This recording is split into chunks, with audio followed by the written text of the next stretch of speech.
So you know that climate change has gotten really bad when the weather app just says, good luck. Like, it's kind of like that expression. Like, you know, like if you give a man a fish, he'll eat for a day. But if you teach a man to fish, then he'll overfish the ocean and a lot of the fish will be extinct.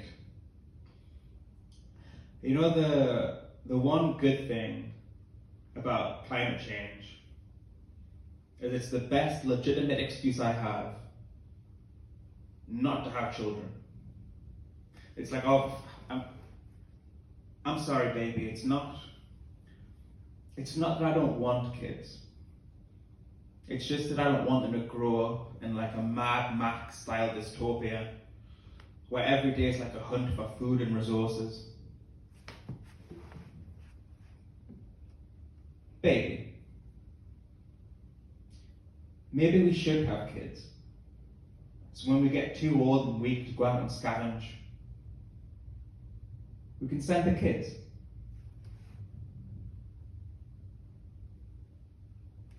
I think I do want kids.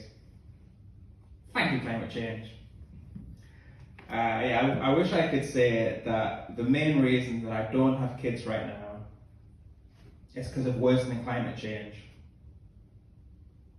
But it's actually because I'm quite bad at dating apps. And my ex-girlfriend was a climate scientist. I find the whole debate about climate change quite funny. Like on one side, you have like 95% of climate scientists, organizations like the UN, NASA, the IPCC, and on the other side, you have Donald Trump. Like, what are the chances that 95% of climate scientists are wrong and Donald Trump is right? Probably bad. Like, Donald Trump is like the opposite of climate change. He gets less hot every year. 95% of climate scientists agree. So like the warmest 10 years in the past few thousand years have all been in the last 15 years. Last year was the hottest year on record. This year was the hottest summer on record. And this really personally bothers me. Because I already use the highest factor sunscreen. So it doesn't go past that. I don't know, I think my main goal in comedy is to get a special on Netflix. Before the ice caps melt. So the UN and many climate scientists say that there could be no ice in the Arctic by as early as 2030 in summertime. So I don't have a lot of time left. Like, this is likely going to lead to mass floodings and many, many climate refugees. But it's alright. Everyone seems pretty chilled. Unlike the ice caps, am I right? Yeah, thank you. Not everyone high fives that. I know this seems like the kind of show where I'm going to hold up a bunch of graphs, but I accidentally left them at home. So it's generally considered quite British to complain about the weather. But with how bad climate change is projected on getting, soon the whole world will be British. Like, climate change is like the anti-Brexit. But different countries deal with climate change in different ways.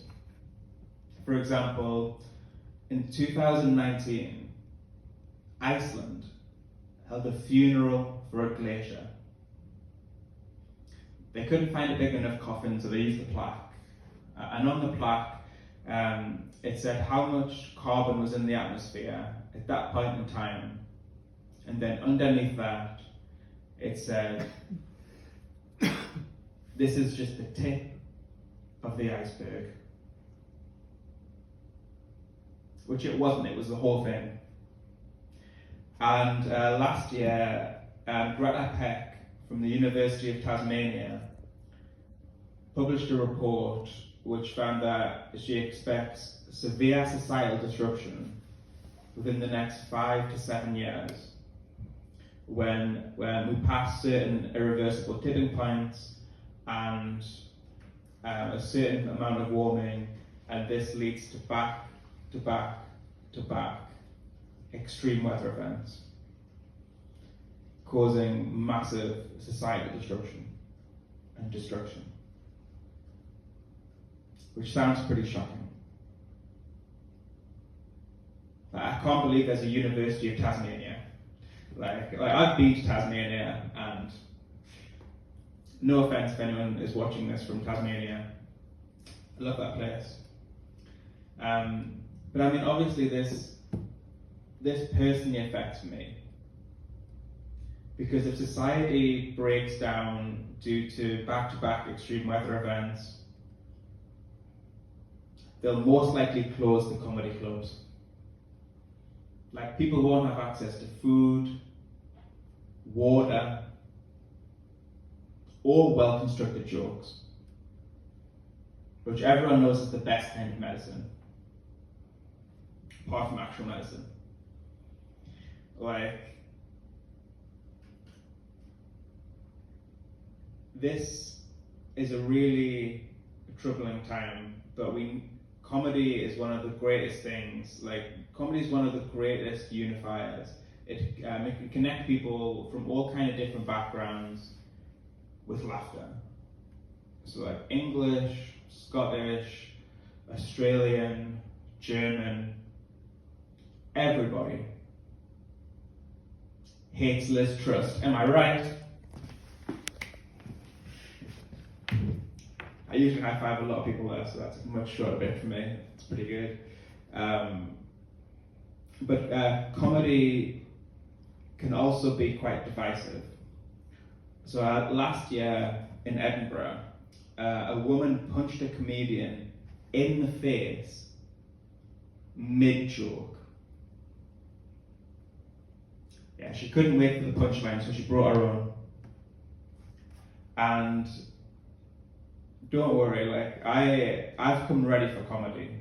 Like if someone comes for me on stage at a gig, I'm ready. Because I have over 6.5 years experience in kickboxing. So like my punchlines are strong. And so are my kicks.